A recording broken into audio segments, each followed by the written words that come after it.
الانفال زمانہ نزول۔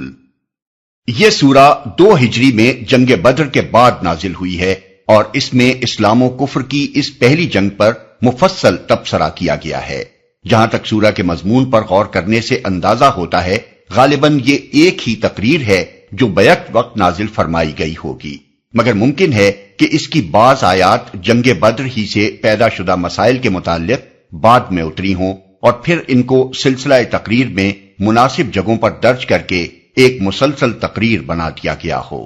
بہرحال کلام میں کہیں کوئی ایسا جوڑ نظر نہیں آتا جس سے یہ گمان کیا جا سکے کہ یہ الگ الگ 2-3 خطبوں کا مجموعہ ہے۔ تاریخی پس منظر۔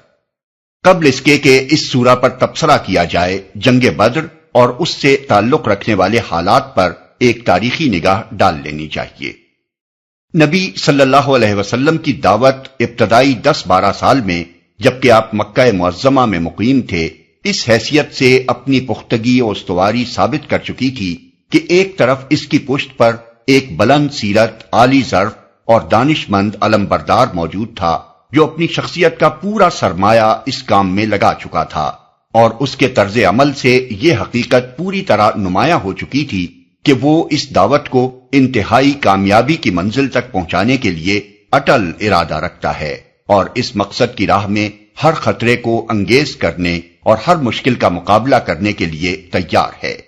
دوسری طرف اس دعوت میں خود ایسی کشش تھی کہ وہ دلوں اور دماغوں میں سرایت کرتی چلی جا رہی تھی اور جہالت و جاہلیت اور تعصبات کے حصار اس کی راہ روکنے میں ناکام ثابت ہو رہے تھے۔ اسی وجہ سے عرب کے پرانے نظام جاہلی کی حمایت کرنے والے عناصر جو ابتداً اس کو استخفاف کی نظر سے دیکھتے تھے، مکی دور کے آخری زمانے میں اسے ایک سنجیدہ خطرہ سمجھنے لگے تھے اور اپنا پورا زور اسے کچل دینے میں صرف کر دینا چاہتے تھے۔ لیکن اس وقت تک چند حیثیات سے اس دعوت میں بہت کچھ کسر باقی تھی۔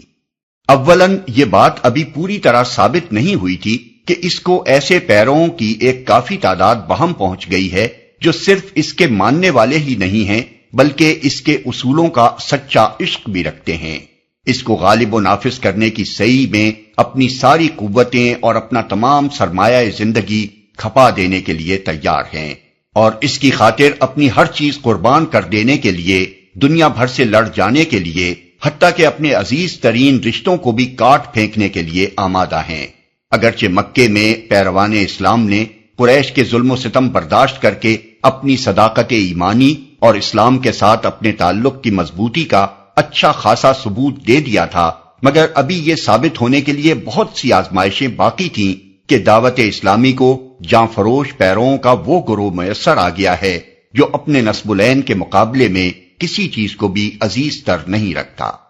ثانیاً، اس دعوت کی آواز اگرچہ سارے ملک میں پھیل گئی تھی لیکن اس کے اثرات منتشر تھے، اس کی فراہم کردہ قوت سارے ملک میں پراگندہ تھی، اس کو وہ اجتماعی طاقت بہم نہ پہنچی تھی جو پرانے جمے ہوئے نظام جاہلیت سے فیصلہ کن مقابلہ کرنے کے لیے ضروری تھی۔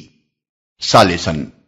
اس دعوت نے زمین میں کسی جگہ بھی جڑ نہیں پکڑی تھی بلکہ ابھی تک وہ صرف ہوا میں سرایت کر رہی تھی۔ ملک کا کوئی خطہ ایسا نہیں تھا جہاں وہ قدم جما کر اپنے موقف کو مضبوط کرتی اور پھر آگے بڑھنے کی سعی کرتی۔ اس وقت تک جو مسلمان جہاں بھی تھا اس کی حیثیت نظام کفر و شرک میں بالکل ایسی تھی جیسی خالی معدے میں کنین کہ معدہ ہر وقت اسے اگل دینے کے لیے زور لگا رہا ہو اور قرار پکڑنے کے لیے اس کو جگہ ہی نہ ملتی ہو۔ رابعاً، اس وقت تک اس دعوت کو عملی زندگی کے معاملات اپنے ہاتھ میں لے کر چلانے کا موقع نہیں ملا تھا، نہ یہ اپنا تمدن قائم کر سکی تھی، نہ اس نے اپنا نظام معیشت و معاشرت اور نظام سیاست مرتب کیا تھا، اور نہ دوسری طاقتوں سے اس کے معاملات صلح و جنگ پیش آئے تھے۔ اس لیے نہ تو ان اخلاقی اصولوں کا مظاہرہ ہو سکا تھا جن پر یہ دعوت زندگی کے پورے نظام کو قائم کرنا اور چلانا چاہتی تھی، اور نہ یہی بات آزمائش کی کسوٹی پر اچھی طرح نمایاں ہوئی تھی کہ اس دعوت کا پیغمبر اور اس کے پیروؤں کا گروہ جس چیز کی طرف دعوت دنیا کو دے رہا ہے اس پر عمل کرنے میں وہ خود کس حد تک راست باز ہے۔ بعد کے واقعات نے وہ مواقع پیدا کر دیے جن سے یہ چاروں یکساں پوری ہو گئیں۔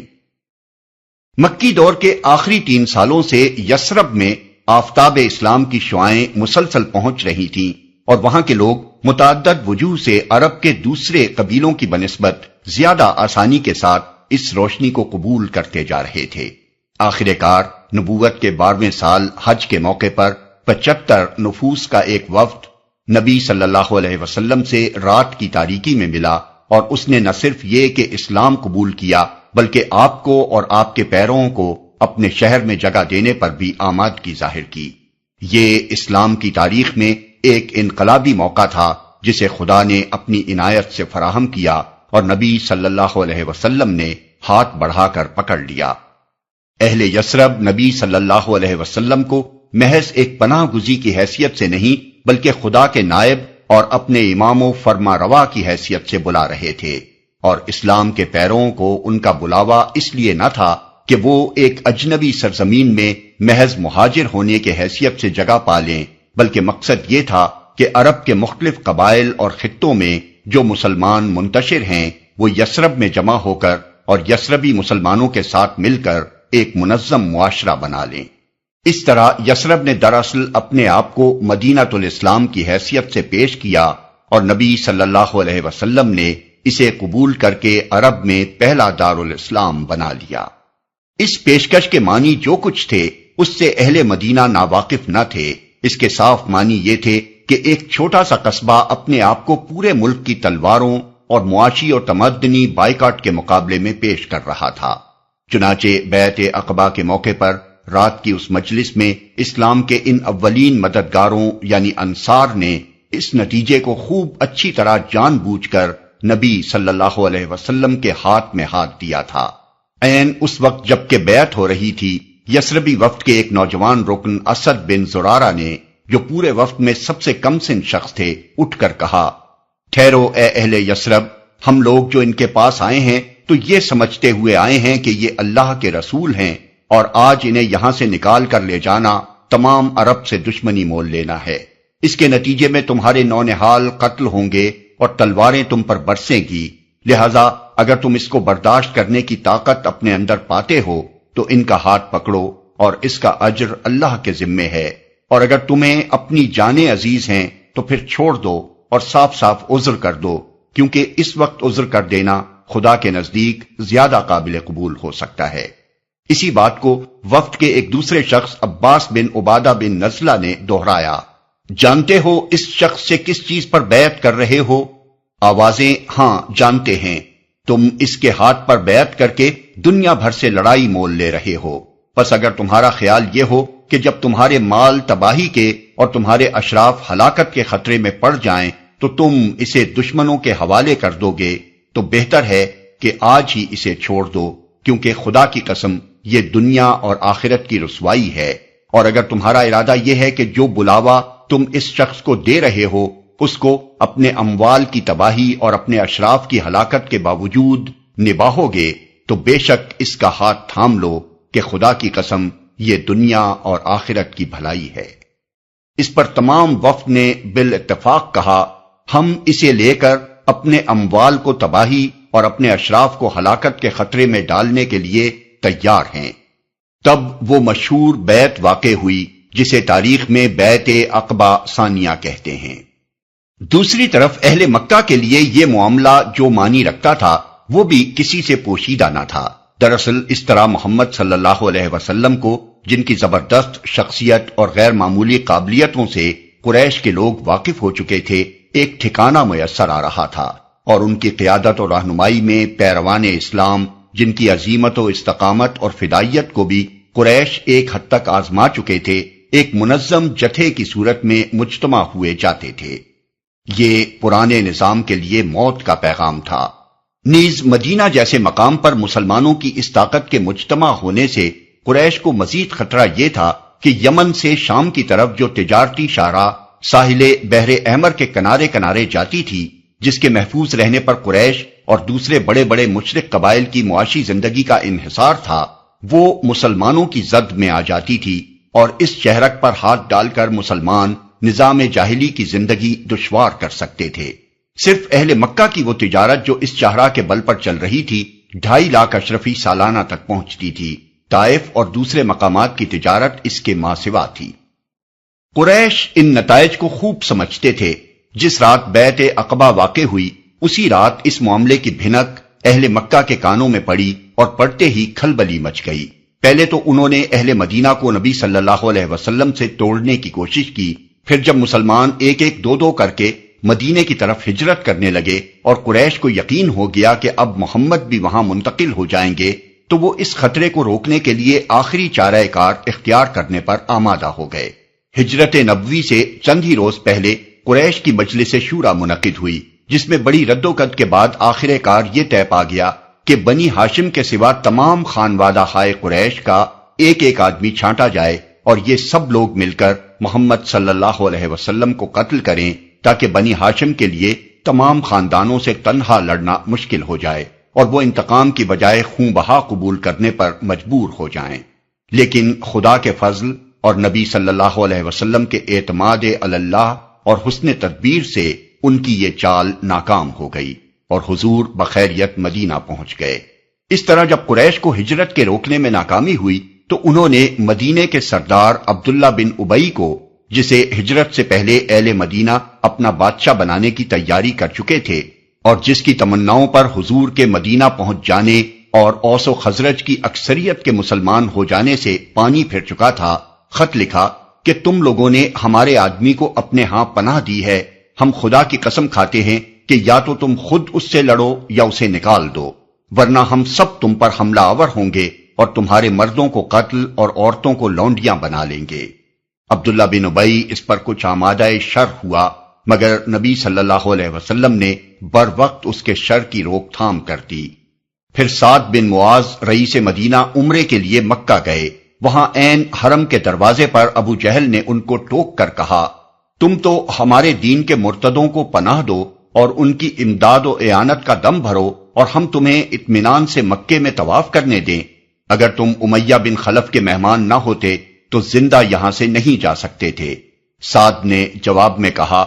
بخدا اگر تم نے مجھے اس چیز سے روکا تو میں تمہیں اس چیز سے روک دوں گا جو تمہارے لیے اس سے شدید تر ہے، یعنی مدینہ پر سے تمہاری راہ گزر۔ یہ گویا اہل مکہ کی طرف سے اس بات کا اعلان تھا کہ زیارت بیت اللہ کی راہ مسلمانوں پر بند ہے، اور اس کا جواب اہل مدینہ کی طرف سے یہ تھا کہ شامی تجارت کا راستہ مخالفین اسلام کے لیے پرخطر ہے،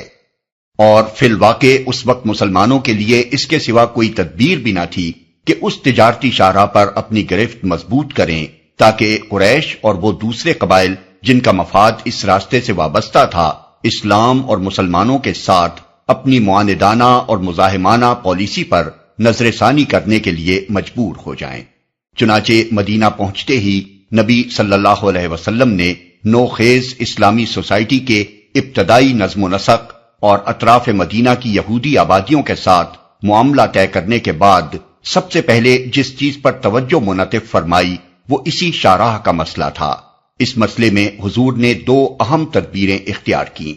ایک یہ کہ مدینہ اور ساحل بحر احمر کے درمیان اس شاہراہ سے متصل جو قبائل آباد تھے ان کے ساتھ گفت و شنید شروع کی، تاکہ وہ خلیفانہ اتحاد یا کم از کم نا طرفداری کے معاہدے کر لیں۔ چنانچہ اس میں آپ کو پوری کامیابی ہوئی۔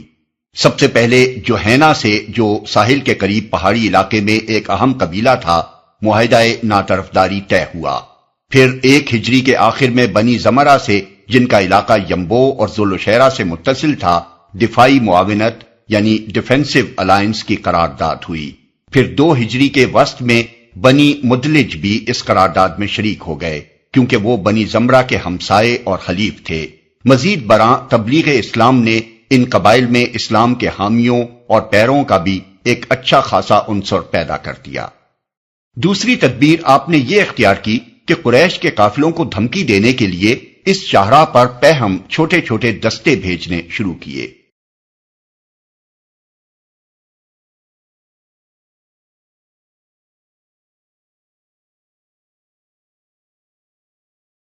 اور بعض دستوں کے ساتھ آپ خود بھی تشریف لے گئے۔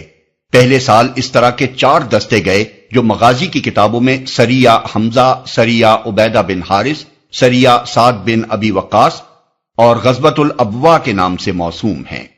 اسلامی تاریخ کی اصلاح میں سریہ اس مہم کو کہتے تھے جو نبی صلی اللہ علیہ وسلم کسی صحابی کی قیادت میں بھیجا کرتے تھے، اور غزوہ اس مہم کو کہتے تھے جس کی قیادت حضور خود فرماتے تھے۔ اور دوسرے سال کے ابتدائی مہینوں میں 2 مزید طاقتیں اسی جانب کی گئیں، جن کو اہل مغازی غزوہ بوات اور غزوہ ذوالعشیرہ کے نام سے یاد کرتے ہیں۔ ان تمام مہموں کی 2 خصوصیتیں قابل لحاظ ہیں۔ ایک یہ کہ ان میں سے کسی میں نہ تو کشت و خون ہوا اور نہ کوئی قافلہ لوٹا گیا، جس سے یہ صاف ظاہر ہوتا ہے کہ ان طاقتوں کا اصل مقصود قریش کو ہوا کا رخ بتانا تھا۔ دوسرے یہ کہ ان میں سے کسی طاقت میں بھی حضور نے اہل مدینہ کا کوئی آدمی نہیں لیا، بلکہ تمام دستے خالص مکی مہاجرین ہی سے مرتب فرماتے رہے، تاکہ حتی الامکان یہ کشمکش قریش کے اپنے ہی گھر والوں تک محدود رہے اور دوسرے قبیلوں کے اس میں الجھنے سے آگ پھیل نہ جائے۔ ادھر سے اہل مکہ بھی مدینہ کی طرف غارت گر دستے بھیجتے رہے، چنانچہ انہی میں سے ایک دستے نے کرز بن جابر الفہری کی قیادت میں عین مدینے کے قریب ڈاکہ مارا اور اہل مدینہ کے مویشی لوٹ لیے۔ قریش کی کوشش اس سلسلے میں یہ رہی کہ دوسرے قبیلوں کو بھی اس کشمکش میں الجھا دیں، نیز یہ کہ انہوں نے بات کو محض دھمکی تک محدود نہ رکھا بلکہ لوٹ مار تک نوبت پہنچا دی۔ حالات یہاں تک پہنچ چکے تھے کہ شعبان 2 ہجری فروری یا مارچ 623 عیسوی میں قریش کا ایک بہت بڑا قافلہ جس کے ساتھ تقریباً 50,000 اشرفی کا مال تھا اور 30-40 سے زیادہ محافظ نہ تھے، شام سے مکے کی طرف پلٹتے ہوئے اس علاقے میں پہنچا جو مدینے کی زد میں تھا۔ چونکہ مال زیادہ تھا، محافظ کم تھے اور سابق حالات کی بنا پر خطرہ قوی تھا کہ کہیں مسلمانوں کا کوئی طاقتور دستہ اس پر چھاپا نہ مار دے، اس لیے سردار قافلہ ابو سفیان نے اس پرخطر علاقے میں پہنچتے ہی ایک آدمی کو مکے کی طرف دوڑا دیا تاکہ وہاں سے مدد لے آئے۔ اس شخص نے مکہ پہنچتے ہی عرب کے قدیم قاعدے کے مطابق اپنے اونٹ کے کان کاٹے، اس کی ناک چیر دی، کجاوے کو الٹ کر رکھ دیا اور اپنا قمیص آگے پیچھے سے پھاڑ کر شور مچانا شروع کر دیا کہ قریش والو، اپنے قافلہ تجارت کی خبر لو، تمہارے مال جو ابو سفیان کے ساتھ ہیں، محمد اپنے آدمی لے کر ان کے درپے ہو گیا ہے، مجھے امید نہیں کہ تم انہیں پا سکو گے، دوڑو دوڑو مدد کے لیے۔ اس پر سارے مکے میں ہیجان برپا ہو گیا۔ قریش کے تمام بڑے بڑے سردار جنگ کے لیے تیار ہو گئے۔ تقریباً 1000 مردان جنگی، جن میں سے 600 زرہ پوش تھے اور جن میں 100 سواروں کا رسالہ بھی شامل تھا، پوری شان و شوکت کے ساتھ لڑنے کے لیے چلے۔ ان کے پیش نظر صرف یہی کام نہ تھا کہ اپنے قافلے کو بچا لائیں، بلکہ وہ اس ارادے سے نکلے تھے کہ اس آئے دن کے خطرے کو ہمیشہ کے لیے ختم کر دیں اور مدینے میں یہ مخالف طاقت جو ابھی نئی نئی مجتمع ہونی شروع ہوئی ہے، اسے کچل ڈالیں اور اس نواح کے قبائل کو اس حد تک مرغوب کر دیں کہ آئندہ کے لیے یہ تجارتی راستہ بالکل محفوظ ہو جائے۔ اب نبی صلی اللہ علیہ وسلم نے جو حالات سے ہمیشہ باخبر رہتے تھے، محسوس فرمایا کہ فیصلے کی گھڑی آ پہنچی ہے، اور یہ ٹھیک وہ وقت ہے جبکہ ایک جسورانہ اقدام اگر نہ کر ڈالا گیا تو تحریک اسلامی ہمیشہ کے لیے بے جان ہو جائے گی، بلکہ بعید نہیں کہ اس تحریک کے لیے سر اٹھانے کا پھر کوئی موقع ہی باقی نہ رہے۔ نئے دارالہجرت میں آئے ابھی پورے 2 سال بھی نہیں ہوئے ہیں، مہاجرین بے سر و سامان، انصار ابھی ناآزمودہ، یہودی قبائل برسر مخالفت، خود مدینے میں منافقین و مشرکین کا ایک اچھا خاصا طاقتور عنصر موجود، اور گرد و پیش کے تمام قبائل قریش سے مرعوب بھی اور مذہباً ان کے ہمدرد بھی۔ ایسے حالات میں اگر قریش مدینے پر حملہ آور ہو جائیں تو ہو سکتا ہے کہ مسلمانوں کی مٹھی بھر جماعت کا خاتمہ ہو جائے، لیکن اگر وہ حملہ نہ کریں اور صرف اپنے زور سے قافلے کو بچا کر ہی نکال لے جائیں اور مسلمان دبکے بیٹھے رہیں، تب بھی یکلخت مسلمانوں کی ایسی ہوا اکھڑے گی کہ عرب کا بچہ بچہ ان پر دلیر ہو جائے گا اور ان کے لیے ملک بھر میں پھر کوئی جائے پناہ باقی نہ رہے گی۔ آس پاس کے سارے قبائل قریش کے اشاروں پر کام کرنا شروع کر دیں گے۔ مدینے کے یہودی اور منافقین و مشرکین علل اعلان سر اٹھائیں گے اور دارالہجرت میں جینا مشکل کر دیں گے۔ مسلمانوں کا کوئی روب و اثر نہ ہوگا کہ اس کی وجہ سے کسی کو ان کی جان و مال اور آبرو پر ہاتھ ڈالنے میں تامل ہو۔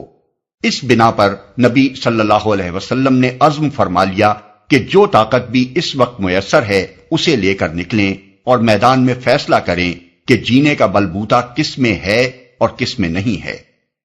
اس فیصلہ کن اقدام کا ارادہ کر کے آپ نے انصار و مہاجرین کو جمع کیا اور ان کے سامنے ساری پوزیشن صاف صاف رکھ دی کہ ایک طرف شمال میں تجارتی قافلہ ہے اور دوسری طرف جنوب سے قریش کا لشکر چلا آ رہا ہے۔ اللہ کا وعدہ ہے کہ ان دونوں میں سے کوئی ایک تمہیں مل جائے گا، بتاؤ تم کس کے مقابلے پر چلنا چاہتے ہو؟ جواب میں ایک بڑے گروہ کی طرف سے اس خواہش کا اظہار ہوا کہ قافلے پر حملہ کیا جائے، لیکن نبی صلی اللہ علیہ وسلم کے پیش نظر کچھ اور تھا۔ اس پر مہاجرین میں سے مقداد بن عمرو نے اٹھ کر کہا، یا رسول اللہ، جدھر آپ کا رب آپ کو حکم دے رہا ہے اسی طرف چلیے، ہم آپ کے ساتھ ہیں، جس طرف بھی آپ جائیں۔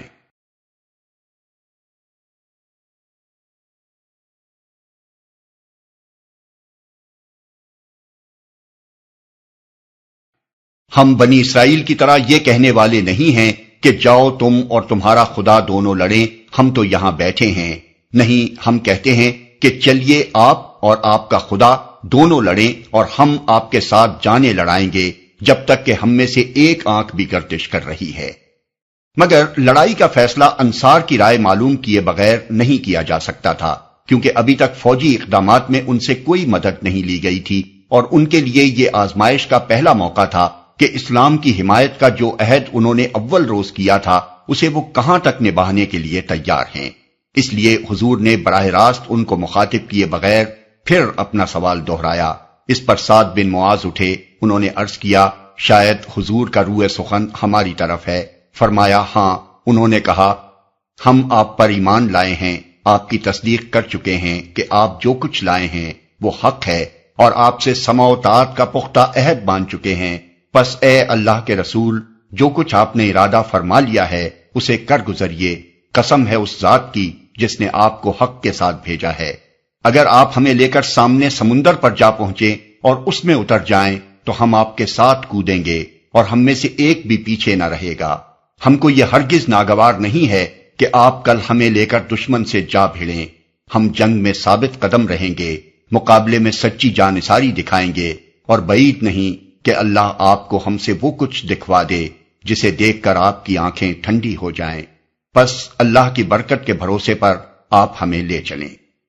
ان تقریروں کے بعد فیصلہ ہو گیا کہ قافلے کی بجائے لشکر قریش ہی کے مقابلے پر چلنا چاہیے، لیکن یہ فیصلہ کوئی معمولی فیصلہ نہ تھا۔ جو لوگ اس تنگ وقت میں لڑائی کے لیے اٹھے تھے ان کی تعداد 300 سے کچھ زائد تھی۔ 86 مہاجر، 61 قبیلہ اوس کے اور 170 قبیلہ خزرج کے، جن میں صرف 2-3 کے پاس گھوڑے تھے اور باقی آدمیوں کے لیے 70 اونٹوں سے زیادہ نہ تھے، جن پر 3-3 4-4 اشخاص باری باری سے سوار ہوتے تھے۔ سامان جنگ بھی بالکل ناکافی تھا، صرف 60 آدمیوں کے پاس زرہیں تھیں، اسی لیے چند سرفروش فدائیوں کے سوا اکثر آدمی جو اس خطرناک مہم میں شریک تھے دلوں میں سہم رہے تھے، اور انہیں ایسا محسوس ہوتا تھا کہ جانتے بوجھتے موت کے منہ میں جا رہے ہیں۔ مصلحت پرست لوگ جو اگرچہ دائرہ اسلام میں داخل ہو چکے تھے مگر ایسے ایمان کے قائل نہ تھے جس میں جان و مال کا زیاں ہو، اس مہم کو دیوانگی سے تعبیر کر رہے تھے،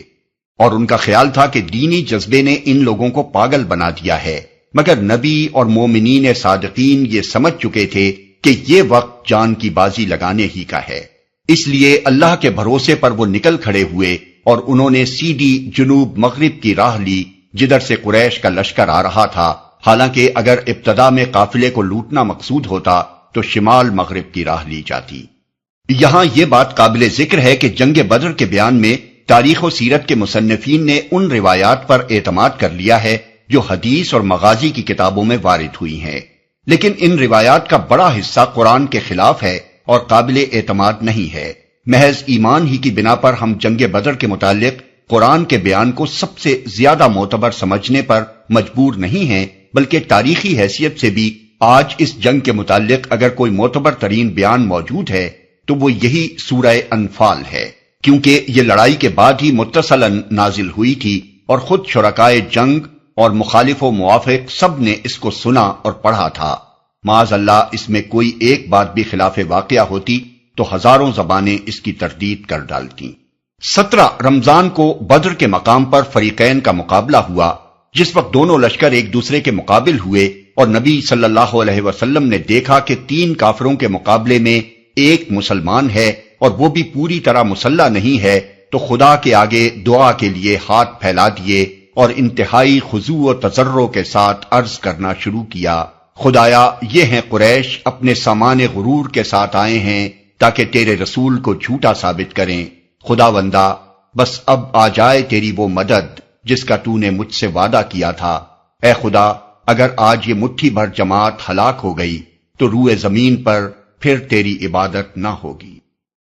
اس معرکہ کارزار میں سب سے زیادہ سخت امتحان مہاجرین مکہ کا تھا، جن کے اپنے بھائی بند سامنے سفارا تھے، کسی کا باپ، کسی کا بیٹا، کسی کا چچا، کسی کا ماموں، کسی کا بھائی اس کی اپنی تلوار کی زد میں آ رہا تھا اور اپنے ہاتھوں اپنے جگر کے ٹکڑے کاٹنے پڑ رہے تھے۔ اس کڑی آزمائش سے صرف وہی لوگ گزر سکتے تھے جنہوں نے پوری سنجیدگی کے ساتھ حق سے رشتہ جوڑا ہو اور جو باطل کے ساتھ سارے رشتے قطع کر ڈالنے پر تل گئے ہوں۔ اور انصار کا امتحان بھی کچھ کم سخت نہ تھا۔ اب تک تو انہوں نے عرب کے طاقتور ترین قبیلے قریش اور اس کے حلیف قبائل کی دشمنی صرف اسی حد تک مول لی تھی کہ ان کے الرغم مسلمانوں کو اپنے ہاں پناہ دے دی تھی، لیکن اب تو وہ اسلام کی حمایت میں ان کے خلاف لڑنے بھی جا رہے تھے، جس کے معنی یہ تھے کہ ایک چھوٹی سی بستی جس کی آبادی چند ہزار نفوس سے زیادہ نہیں ہے، سارے ملک عرب سے لڑائی مول لے رہی ہے۔ یہ جسارت صرف وہی لوگ کر سکتے تھے جو کسی صداقت پر ایسا ایمان لے آئے ہوں کہ اس کی خاطر اپنے ذاتی مفاد کی انہیں ذرہ برابر پرواہ نہ رہی ہو۔ آخر کار ان لوگوں کی صداقت ایمانی خدا کی طرف سے نصرت کا انعام حاصل کرنے میں کامیاب ہو گئی، اور قریش اپنے سارے غرور طاقت کے باوجود ان بے سر و سامان فدائیوں کے ہاتھوں شکست کھا گئے۔ ان کے 70 آدمی مارے گئے، 70 قید ہوئے اور ان کا سر و سامان غنیمت میں مسلمانوں کے ہاتھ آیا۔ قریش کے بڑے بڑے سردار جو ان کے گلہائے سر سبد اور اسلام کی مخالف تحریک کے روح رواں تھے، اس مارکے میں ختم ہو گئے، اور اس فیصلہ کن فتح نے عرب میں اسلام کو ایک قابل لحاظ طاقت بنا دیا۔ جیسا کہ ایک مغربی محقق نے لکھا ہے، بدر سے پہلے اسلام محض ایک مذہب اور ریاست تھا، مگر بدر کے بعد وہ مذہب ریاست بلکہ خود ریاست بن گیا۔ مباحث: یہ ہے وہ عظیم الشان مارکہ جس پر قرآن کی اس سورہ میں تبصرہ کیا گیا ہے، مگر اس تبصرے کا انداز تمام ان تبصروں سے مختلف ہے جو دنیاوی بادشاہ اپنی فوج کی فتح یابی کے بعد کیا کرتے ہیں۔ اس میں سب سے پہلے ان خامیوں کی نشاندہی کی گئی ہے جو اخلاقی حیثیت سے ابھی مسلمانوں میں باقی تھیں، تاکہ آئندہ اپنی مزید تکمیل کے لیے سعی کریں۔ پھر ان کو بتایا گیا کہ اس فتح میں تائید الہی کا کتنا بڑا حصہ تھا، تاکہ وہ اپنی جرأت و شہامت پر نہ پھولیں بلکہ خدا پر توکل اور خدا و رسول کی اطاعت کا سبق لیں۔ پھر اس اخلاقی مقصد کو واضح کیا گیا ہے جس کے لیے مسلمانوں کو یہ مارکہ حق و باطل برپا کرنا ہے، اور ان اخلاقی صفات کی توضیح کی گئی ہے جن سے اس مارکے میں انہیں کامیابی حاصل ہو سکتی ہے۔ پھر مشرکین اور منافقین اور یہود اور ان لوگوں کو جو جنگ میں قید ہو کر آئے تھے نہایت سبق آموز انداز میں خطاب کیا گیا ہے۔